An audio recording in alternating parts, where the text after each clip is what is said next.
a podcast about all things health and wellbeing with me, Ask Elizabeth, counsellor, health advocate, and blogger.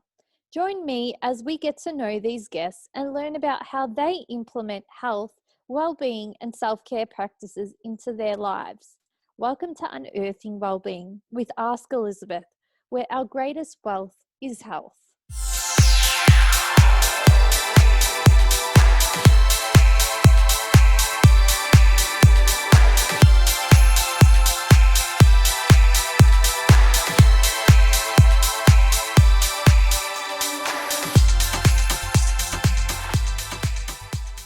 Hi, Elizabeth here. This next guest is the Hormone Revolutionist Nat Kringoudis.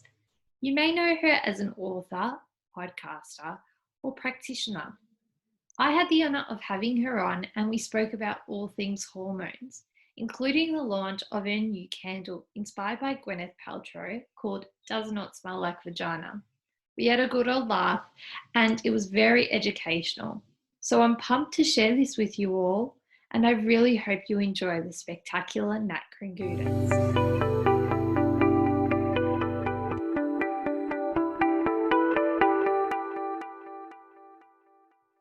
Hi Nat, thank you so much for saying yes to coming on.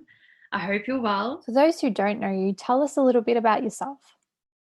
Sure. My background is Chinese medicine and acupuncture, although that was on the back of several years studying biosciences. So I kind of had a science brain that then had to change to a not science brain. And that was interesting and definitely something that I was not really sure about. I was like, is this stuff for me? It doesn't really make sense. And I didn't feel like anyone that I was studying with was even like me. I was like, there's no one here that's even like me. Like, I like fashion and, you know, I can and relate. they're all like hippies and this is not for me, you know. Thankfully, I became one person. There was one person that we were like-minded. We actually went into business together after studying. So, but that was, you know, a long time ago now, over 20 years ago. And so it's just been an evolution. It was not something that was well thought out. I never thought I would be treating women's hormones in my wildest dreams. In fact, I very boldly one day said, I never want to treat women's health. No way. Because think about this. Women are hormonal and crazy. And if I have to deal with that every single day and you never know what you're going to get on any single day, why would anyone choose that? Like, yeah, that's so true. So I was like, I don't want to treat that. I just want to treat like, you know, gut health and skin, and not realizing that gut health and skin really are all interconnected to your hormones anyway. So it was, like I said, it just was an evolution. We were seeing a lot of women in the clinic that just didn't have answers. And so I just went on a path with them to help them and for me to learn, because a lot of the conditions that we were seeing weren't proven by medicine or science to exist. So we had to go and work out what was going on for patients. And whilst those symptoms were absolutely a direct result of their lifestyle, medicine are only just catching up now with the idea that stress can impact your body. You know, I still see patients that their doctors are telling them that their stress doesn't impact their fertility or it won't impact their IVF cycle. And it's like, you can't separate that. So stress is many things. And I think this is what we didn't realize some 20 years ago, that stress wasn't just being overworked or overextended, but it was like your environment, your emotional health, your internal systems, how they're working, alongside of your nutrition and your lifestyle, so many factors.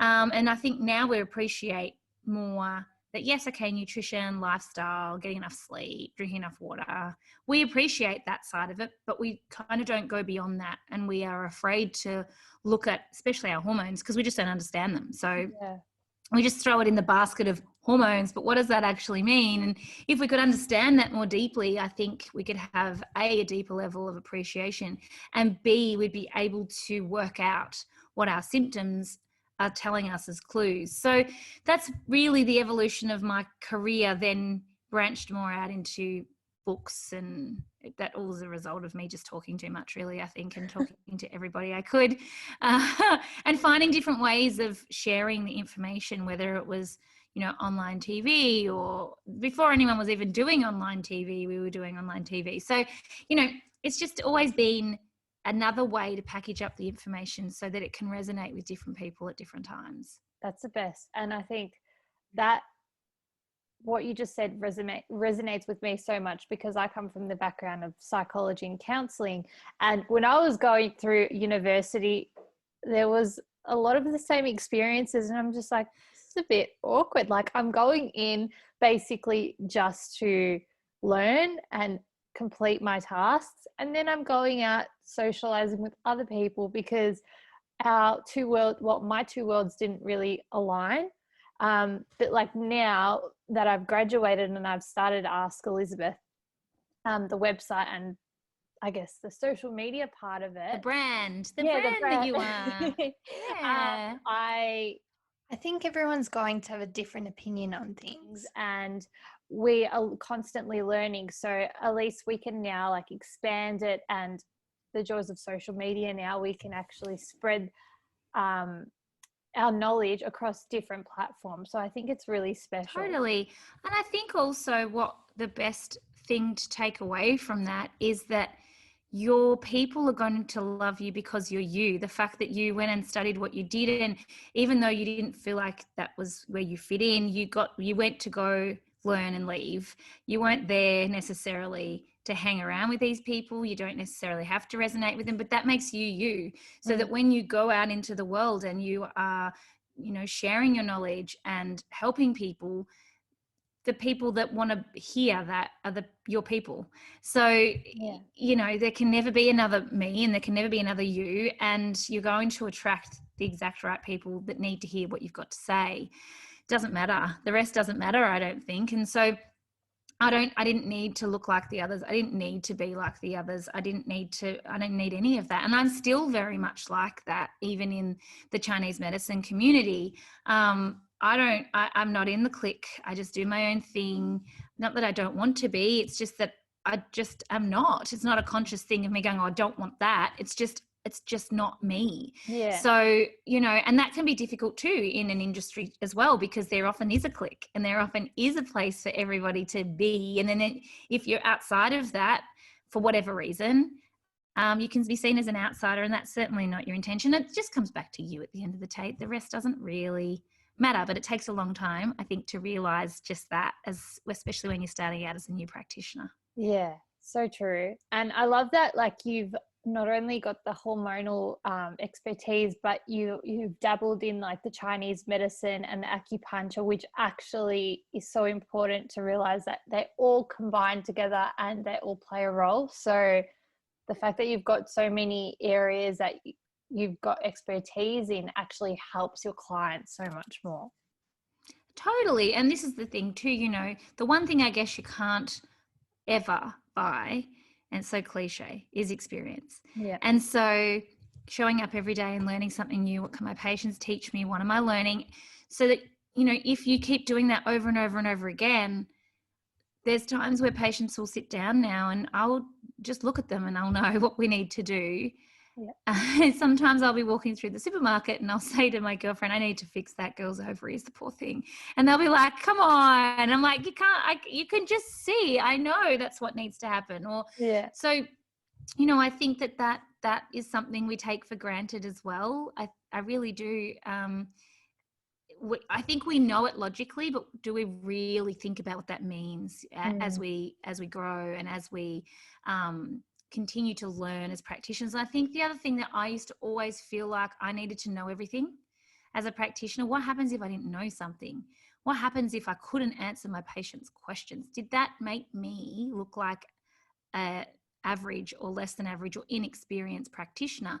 The reality is I'm still learning, and I'll never stop learning, and things change and things evolve. And I think always asking for the patient's permission to sometimes own it. Say, this is really unique. I haven't seen this before. I'm going to need to do some work as well. I'm going to need to get back to you because I want you to get better, especially if they've been through other avenues and seen other practitioners. So I think just asking for permission is really powerful. We think it's not until we do it. But if you try that on with anything in life, I think you'll find that you create the space you need to then be able to deliver the service that they need.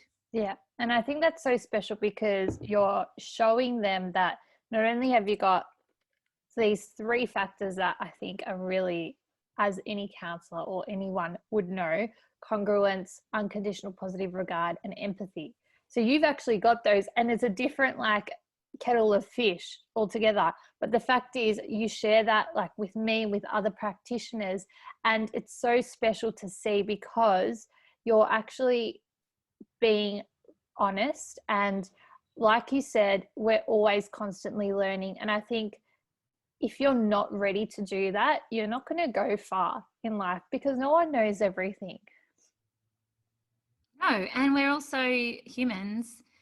And the word practicing is you are practicing. Yeah. it's that's what you're doing in any moment with our patients. So I think again, yeah, it comes back to that. It is, for me, integrity is, so high up on my list of values. But I'm a human. I do things, it's just part of it. I think the hard part with practitioners is we're expected on some level from industry, from corporations that regulate us, to kind of not do that. It's like, Yeah. come on. I know. Come on. You know that, and we know that. And so like the clients should, like if they're going to, they want the best and they want things done. Clearly what they're doing so far isn't working. So may as well try new things. And if it's not like an answer there and then, you're going to go on that journey with them to explore and make sure that by the end of those sessions, they're much better than what they were when they first walked in the door. Yes, absolutely. My question to you is, since you've been in the industry for 20 plus years now, what has been your most difficult case or cases thus far?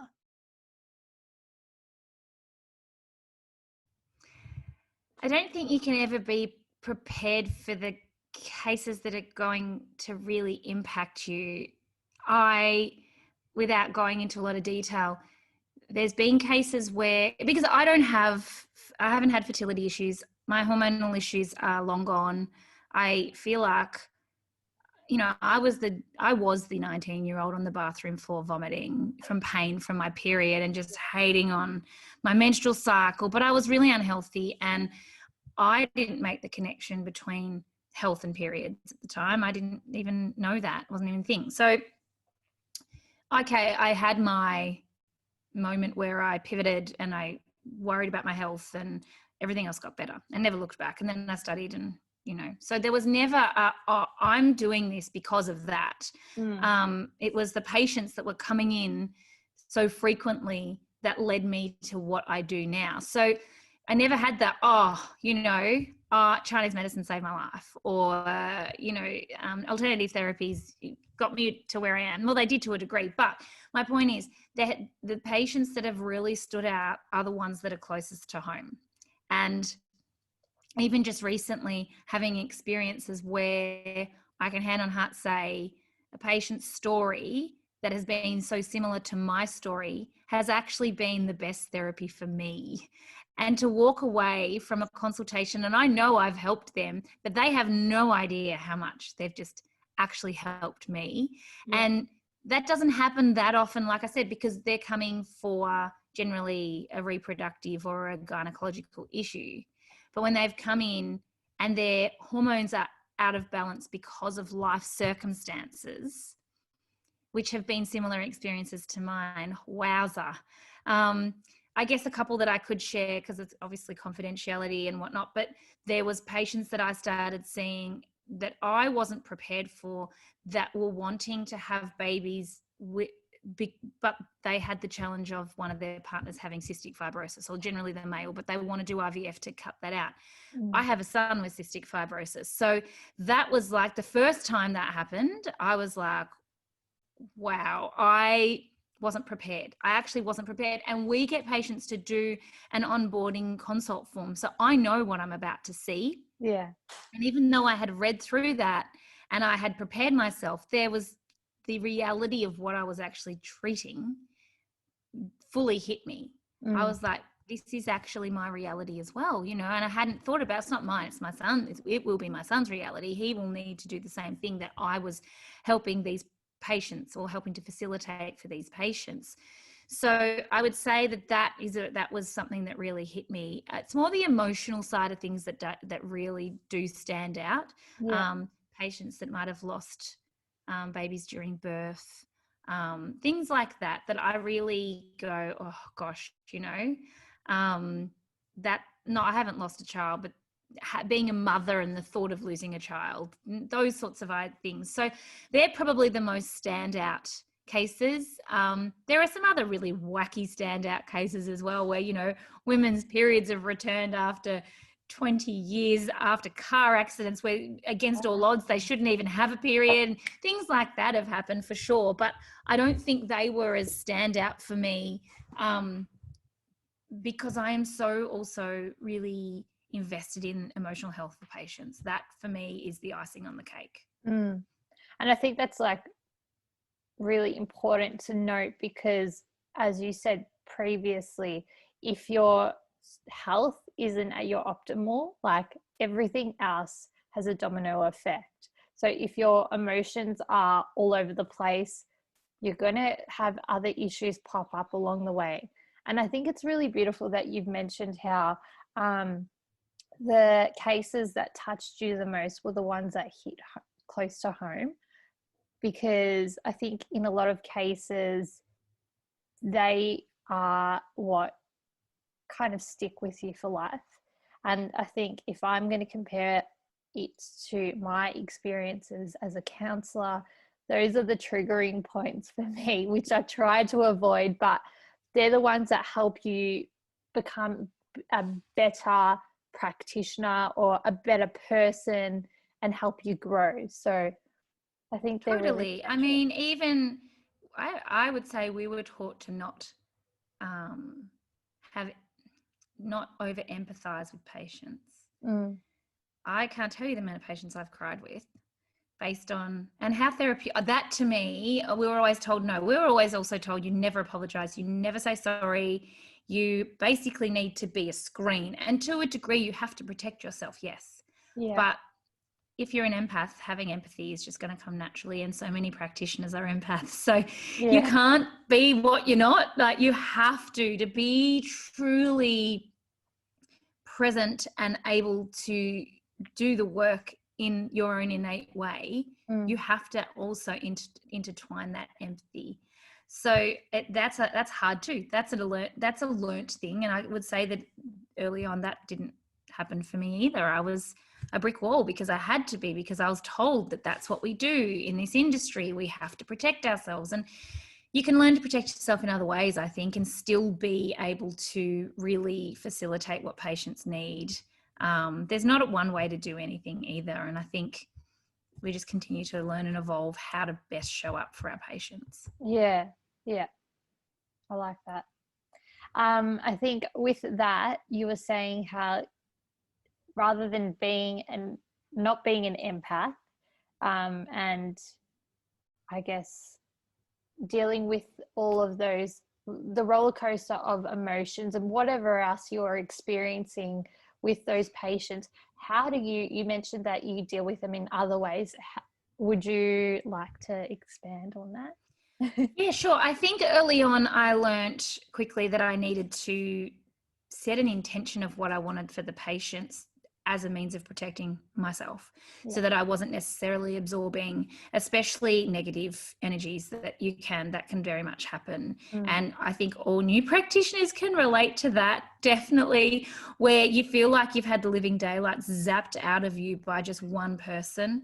And I think that's a normal thing when we first start out in whatever our profession is. But as time has gone by, I think really having clear intention of what I want the outcome to be for the patient has a means of protecting me. With some patients, I did used to definitely set the intention or try and sort of just say, or, I need to protect myself. And even just the act of doing that gives you some awareness of not absorbing other people's issues or problems. But for me, again, I always flip it around the other way. And I really do think it is about awareness, knowing if you know that you're like that, or if you know that you've got difficult patients, really setting it up so that you know what you want to achieve in that consult. You create some boundaries, because that's important for the outcome. It's not being cruel or mean, or sometimes I have to say to patients, okay, that's enough talking now. I just need you to get on the bed. Let's treat you, like that, because they'll talk and talk and talk and talk and talk. And it's often just rehashing the problem over and over and over again. It's like, this is not it's maladaptive. Helping us at all. Yeah, right. So there's that. And then I think the other thing is really helping patients who are really stuck to move beyond what that is, because again, we can stay stuck and never get any better. And helping patients, if they were better, what would that feel like? What would that mean? I think a lot of people are scared to feel better, because who would you be if you felt better? You wouldn't be who you are now. Yeah. And then that's confronting. It's like, but I've always had endometriosis. It's just who I am. It's like, no, it's not who you are. It's something you have. Yeah. And so detaching that. So I don't know. I think setting an intention is really important. I think, I used to sometimes say a little intent prayer or whatever before I went into a consult. I don't feel like I do that anymore. Maybe I do it unintentionally, but it's more about, what do I want? What's the outcome that we need to achieve here? And what do I want to achieve for this patient? Yeah. And it's nice that you've got that structure in place, because I think if you don't, then things start to slip between the cracks and so forth.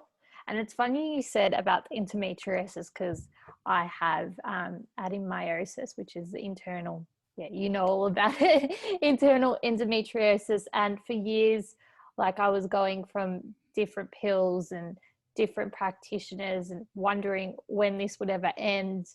And about a year ago, I was at my local hospital with a gynecologist, and they said, here's 2 pills, take it for a year, and we're going to try and stop your period for that time to see if things heal, and then we'll do some testing in between to see what's going on, because at that point in time there was still no prognosis.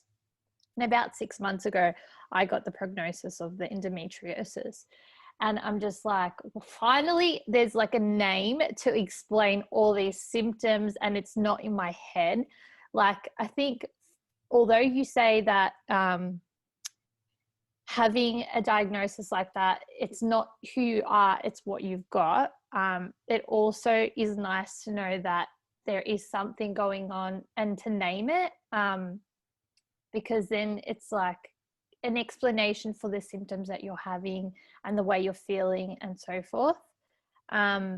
So with that, I guess, what have you had, what experience have you had with patients having that prognosis, and the best advice for those people?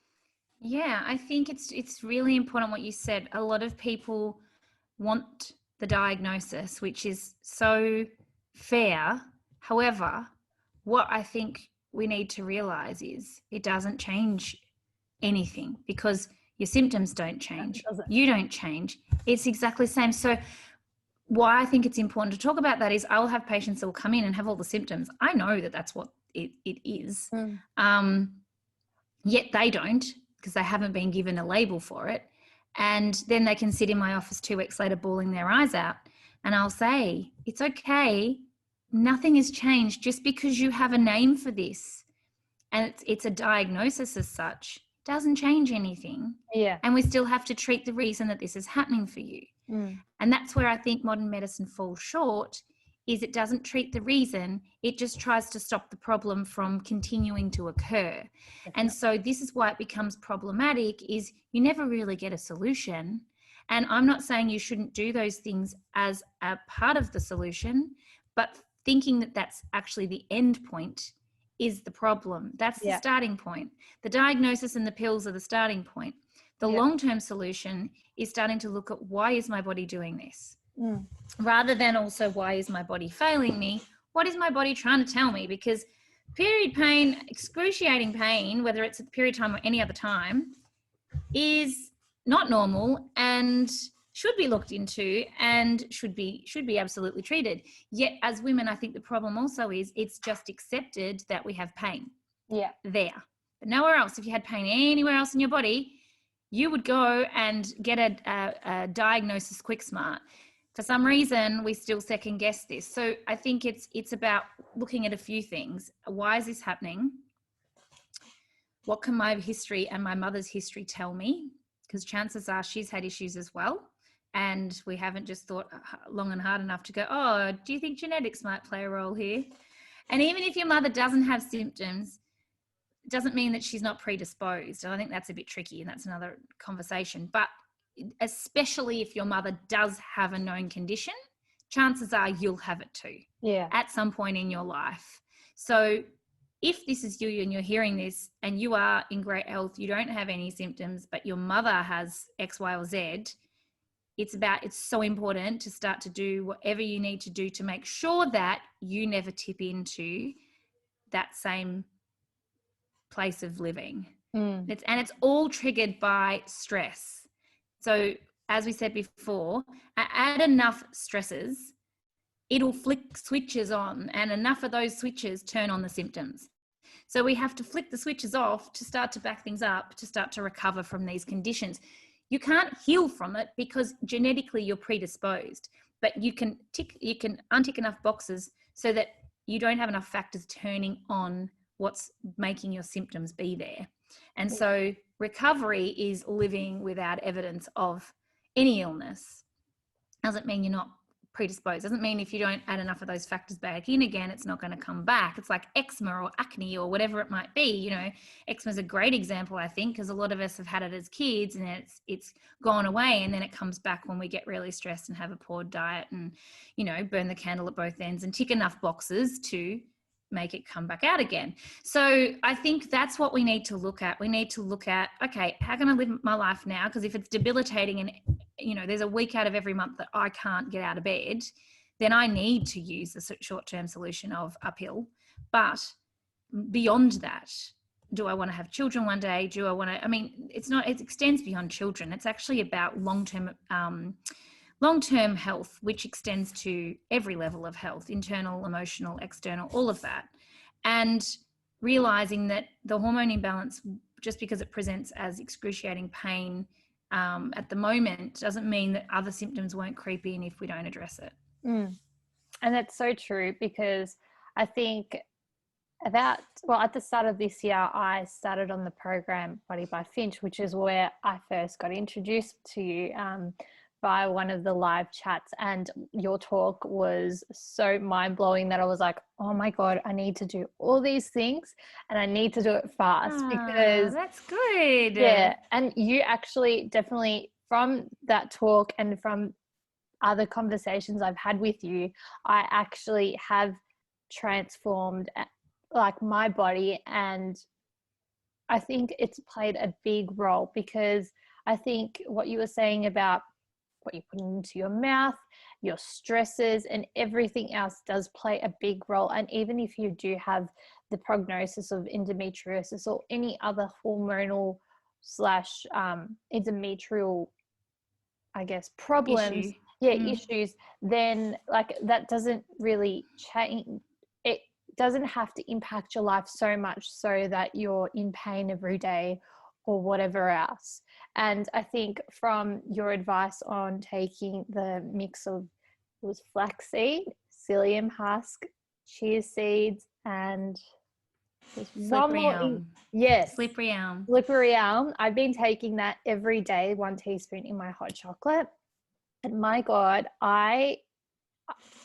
no words. Best hack ever. Yes. Best hack ever. Yes. You know why it's so great is it helps to move out. It does lots of things. Prebiotics, helps to dredge the gut, helps to keep the bowels moving, which is so important for your hormones. If your bowels aren't moving, you're not clearing excess hormones. And it helps to support the liver. And the liver is responsible partially for hormone detoxification as well. So it becomes about clearing and regulating hormones. It's because of the fiber element and the prebiotic element and the fact that these things are beneficial for the liver. So simple. It's so simple, but it works so well. Yeah. And it makes me very excited when I hear people take on that advice, because it's just 4 simple things. It was so funny. We ended up creating a product out of this called the Balancing Cleanse Shake, but it's just those 4 things. Because people wouldn't do it. Patients wouldn't do it. Because simple things, where now we've got this mindset that it has to be hard. It's going to be so hard, and it's going to be an overhaul. It's like, I am so not down with the overhaul. Yes, sometimes you need to kick your butt into gear. Yeah. But it starts with just doing one thing. And if that's the only one thing that you did today, then that would have a major impact on your body and your body function. So it's not about an overhaul. It's just about starting with one thing and then putting another foot in front of the other and keeping on adding things as you can. Definitely. And because of that, I was able to remove my pills. And I'm like, I want to try and go down the path of not putting synthetic things into my body. And I still have that option of putting the Mirena in, but because of not putting those tablets into my body and instead putting those 4 simple ingredients in, it's actually making a big difference. And I'm just excited that other people will be learning about this, and if they do listen and have these experiences, they're able to implement these simple things to make themselves better. And yeah, Totally. And it just starts with being curious as well. Like, what is that symptom? I put up with it every month. Does it mean something? Like, or is it just part of being, I think we just blame it on being a woman, part of being a woman. It's like, actually, yeah, it is, because men don't have it, but why is this happening to you? Yeah. And it's funny because like some guys I know, like as soon as they hear a time of the month or period, they're like, la, la, la, I'm not listening anymore. And it's like, because they don't experience it, they don't have to worry. Totally. Or they're just not, I mean, yeah, we're not open enough about this. I'll tell you something really funny. We put out some candles recently, and one is called Does Not Smell Like Vagina, because Gwyneth Paltrow with Goop put out This Smells Like Vagina, and they sold the candle out within like hours. And because it was just like, oh my gosh, that is just so funny and wrong. Anyway, so I was telling my mother about it. I'm like, oh, we're going to, just flippantly, we're going to name it Does Not Smell Like Vagina. And my dad is in the background. He's like, oh, Nat, you're not. And I'm like, totally am. Like, come on. It's just a body part. We don't be like, oh, stop talking about your ears. Yeah. But we do it with our, what we would consider our private parts. We talk about like that. We pretend they don't exist. Yeah. And I think until we actually start to embrace these words, that a fact and just part of everyday life for all of us as women, well, that's actually how things can get a bit better, I think. Yeah, 100%. And it actually reminds me, I can't even remember where this movie or TV, which one it was, but someone had said vagina, and then they kept saying vagina, vagina, vagina. Yeah. And then they were like, I can't remember what it was from, but it's so funny. It's really funny. I feel like it was like, what's his name? The 40-year-old virgin guy. I feel like it was something a scene that he was in. Anyway, doesn't matter. Someone can write in and tell you. They can message and say, I know what that is. And it's funny because like if you just stop with that stigma, I think a lot of things will just break down. Like even with mental health, same thing with that. So yeah. Definitely.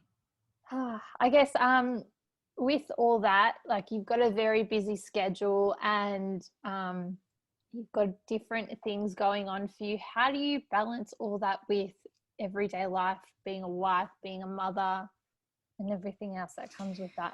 I think like everyone, we learn that we have to prioritize at some point certain things at certain times. I'm fortunate enough to be now in a situation or a position where I've finally let go of controlling all of that, and I have a great team of people and great support at home and family. And it's about prioritizing me. If I don't put myself first, if I don't look after my health, if I don't exercise, if I don't do what I need to do, then the wheels fall off. And then also understanding that I can work smarter, not harder. I can do less and achieve more. And so with that, again, creating a situation where I'm not treating all day, every day. And I'm getting to do the other things that I love, whether it's writing books or, making podcasts or whatever it might be, being able to carve out time for those that aren't tacked on the end of a work day, that are just at times that suit.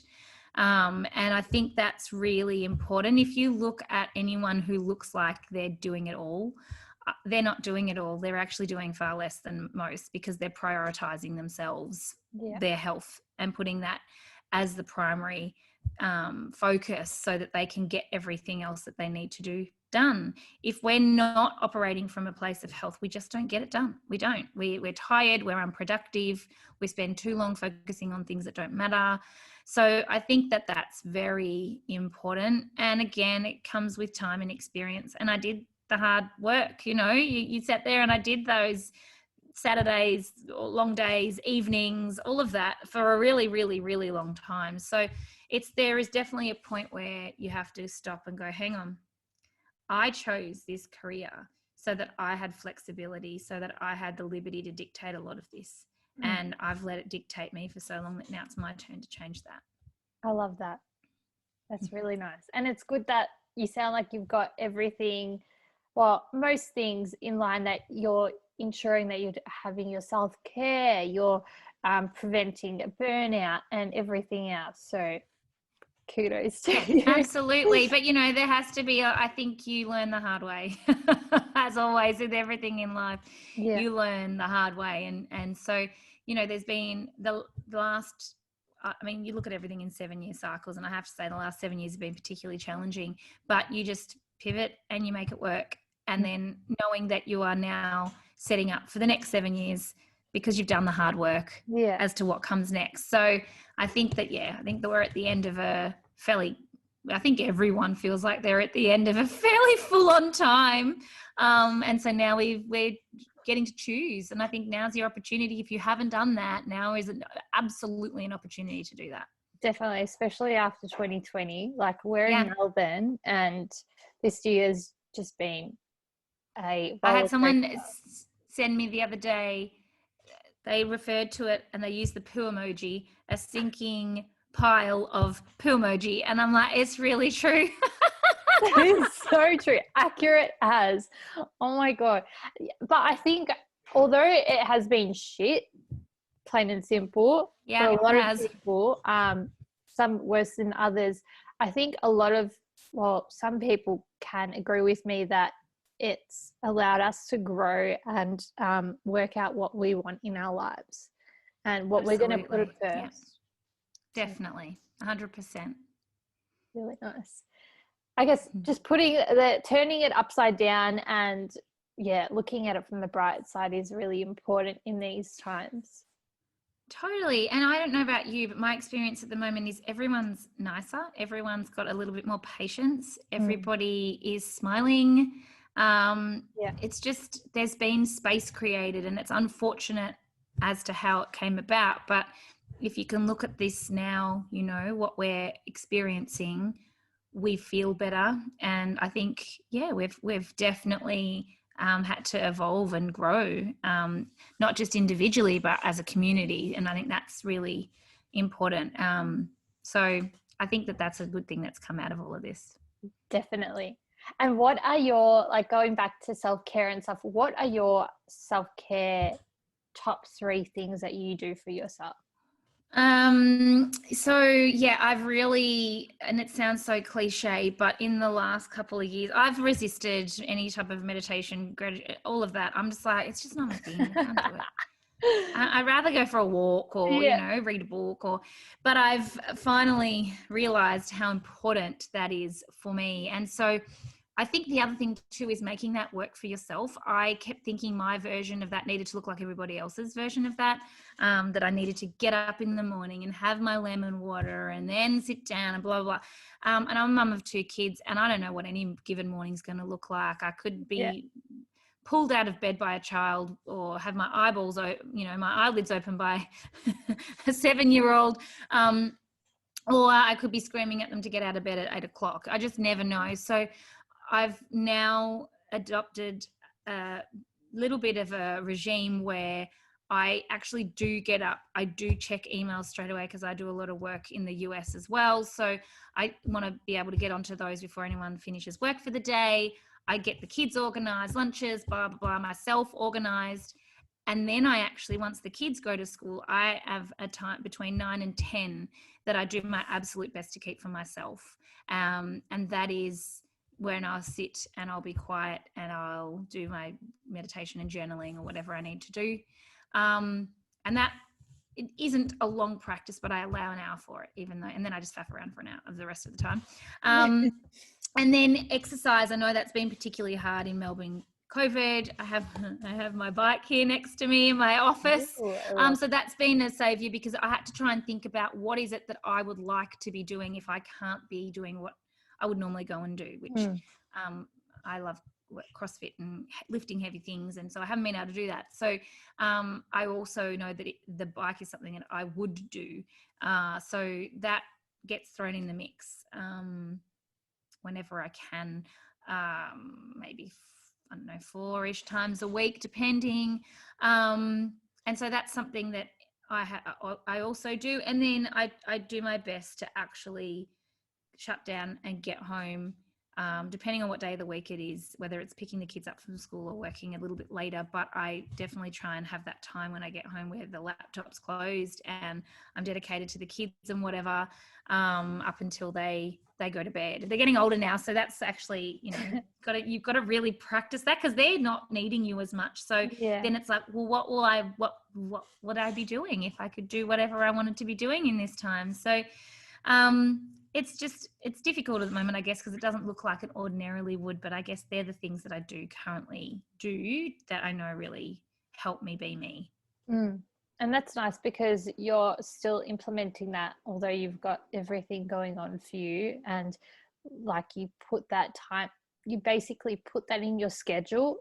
9 o'clock to 10 o'clock is me time. And I think for everyone, we need to do that. We need to make sure that's part of our schedule and it's not just pushed in whenever we can. So absolutely prioritize that. Like, no more pushing things in. That doesn't even work. It doesn't work. I even say that to my staff. I'm like, don't squish your appointment, your acupuncture treatment in between your work day. Make it a priority. Come in on another day. Maybe at the end of the day is okay, if that works, but I really think making it a priority is important. Yeah. I think that's a perfect way to end things, and I guess is most important to you and how you unearth well-being, because absolutely. So it is. It's so important. I just want to say one more thing before we go. If you are a bit confused as to where the heck do I start with any of this when it comes to your hormones, we do have a hormone worksheet that I can either share the link with you or it's on my website. But it helps you to look at the most 5 common imbalances, hormone imbalances that we see in the clinic. And it's not going to, it might not give you a definite diagnosis. It's not going to do that. But it's going to allow you to kind of profile your symptoms to work out where to start and at least get a little bit more curious around that. So that might be something that's really useful as a tool to help you get started on your own discovery as to what your hormones are doing and what you might be able to do next as well. Yeah, that's perfect because like for a lot of people, they'll need to be looking at that to unearth their own well-being. And well, thank you so much for coming on and educating us all about all things hormones. It's much appreciated. It's been a pleasure talking to you. Thank you. That's so kind. Well, thank you for having me. It's been a pleasure to chat with you. And have the best, I guess, New Year and Christmas, because that's coming up soon too. How exciting. I love that time of year, so I'm excited for that. We get to celebrate it at least. Yes, me too. And at least we can start putting the tunes on and decorating. Okay. I know, and my receptionist said to me yesterday, is it too early for Christmas carols? I said, no, just start. Just get it out there. Mariah Carey on. Yeah, I'm going to play it till February anyway, just to I love really it. drive everyone crazy. All right, well, it was good seeing you and take care. Yes. Thank you. See you. Bye.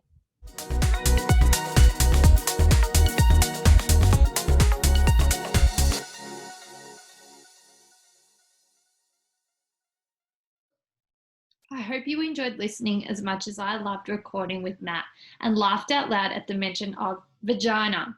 She's honestly such a breadth of knowledge. If you're in need of some help with your hormones, look no further than her. She can be found via her Instagram handle at Nat Kringoudis and website natkringoudis.com. To ensure Ask Elizabeth and Unearthing Wellbeing continues to grow, please subscribe and rate the podcast and share on your socials, not forgetting to tag us all. I hope you have a lovely day. Be safe and be kind. Take care.